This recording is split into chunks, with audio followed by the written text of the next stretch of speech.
She walked along the wide boulevard long after the sun dipped below the horizon, her thin shoes scuffing against the sidewalk, every step heavier than the last. A cold wind blew off the river, slicing through her ragged coat and carrying the distant echo of laughter from restaurants where people ate hearty meals and never looked twice at strangers. Nights like this, she reminded herself, were exactly the kind that could break a person.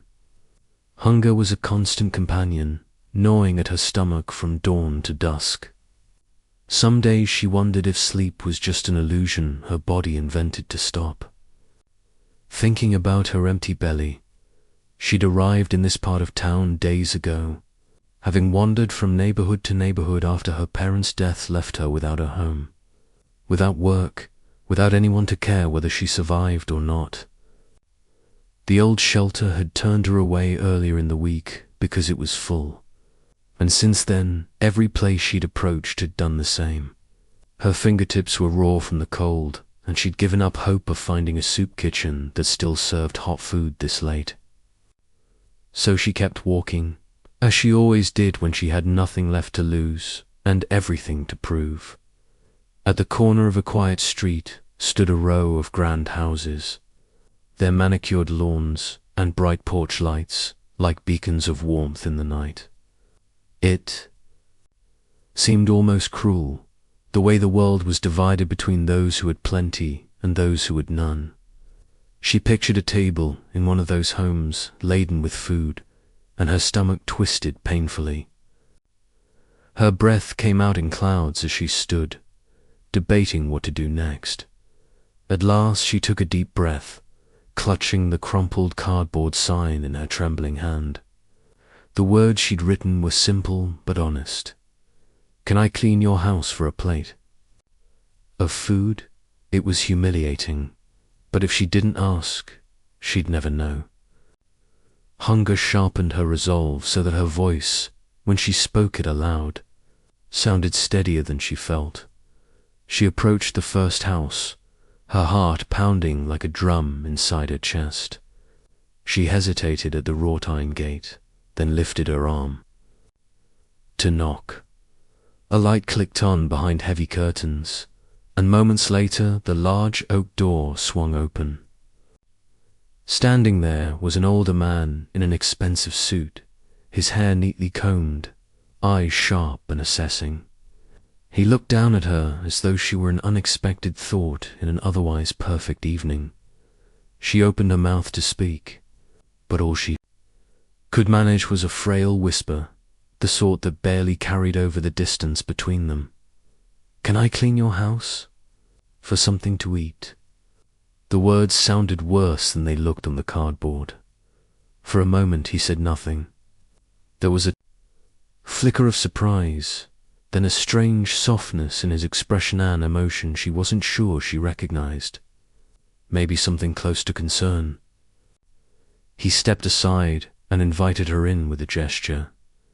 That was at once gracious and bewildering. She entered the house feeling as though she'd crossed an invisible threshold between her world and another that she wasn't meant to see. The foyer was vast, lit by a crystal chandelier, the floors polished until they seemed to glow. The air smelled of spices and bread-rich scents that made her stomach clench again. He spoke then, his voice gentle but firm. "Sit here for a moment." He pointed to an upholstered chair by a low table where a cup of steaming soup waited, smelling of herbs and warmth.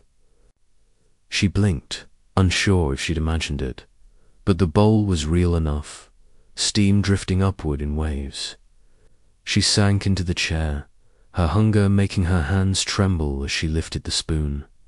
At the first taste of broth, tears blurred her vision not because she was sad, but because she could finally feel warmth inside her chest where cold had ruled for too long. He observed her, but there was no pity in his gaze. Instead, he seemed thoughtful, eyes reflecting something she couldn't name. "You shouldn't be out there alone," he said quietly. Where's your family? She swallowed hard. The truth lodged in her throat. There was no quick answer anymore. Family, she had, was gone, taken by circumstances that had left her adrift in a world that barely noticed her existence. She found her voice and told him what she could about the shelter, the closed doors, the hunger, the strange weight of loneliness that seemed heavier than her empty stomach. He listened without interrupting, and when she paused, he nodded slowly. I see. Then he stood and walked toward the window, looking out at the dark street where the cold wind blew through the branches of a lone tree. For a long moment he said nothing, then turned back to her. I want you to stay here tonight. His words were gentle, but they carried the authority of someone used to giving orders and seeing them obeyed. She hesitated, unsure if it was a kindness or a trap. Please, he added, no more hunger tonight. And just like that, something inside her eased it just a little. He showed her to a guest room, a simple but comfortable space with soft blankets and a warm glow from a bedside lamp. She sat on the edge of the bed, letting the warmth soak into her bones. It had been so long since she'd slept without fear of waking too cold or hunger that her heart thudded with a strange mix of relief and disbelief. Later, in the morning, he brought her a hot breakfast, fresh bread. Fruit eggs. Anne sat across from her with a slow smile. You don't have to clean my house, he said. You're welcome here as long as you need. But I want you to know something first. His eyes were earnest, unguarded. People deserve to be treated with dignity, not made to beg for scraps. She looked down at her hands, unused to gestures of generosity without strings attached. There was something about the way he spoke, no judgment, no condescension, that made her feel strangely human again. She realized he wasn't offering charity. He was offering respect. Why me? She asked, her voice small but steady. He tilted his head thoughtfully, as if considering the question from all angles. Because you ask for food with honesty.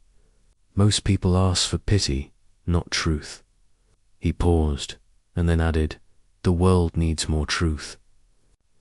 Her heart stirred at that, a feeling almost like hope. In the days that followed, he helped her find work, cleaning offices at first, then at a community center where people welcomed her with warm smiles and steady hours. She learned to stand tall. Again, earning her own meals and never forgetting the night someone had seen her hunger and responded with kindness instead of judgment. She still walked past those grand houses sometimes, but now she saw them not as barriers between her and the world, but as reminders that generosity could exist in unexpected places. And on cold nights when the wind howled down empty streets, she remembered that first warm bowl of soup, the gentle words, and the look in a stranger's eyes that said she was seen at last, not as a burden, but as someone worth knowing. Please like, share, and subscribe. Lovera Sky. We share stories the world feel to again.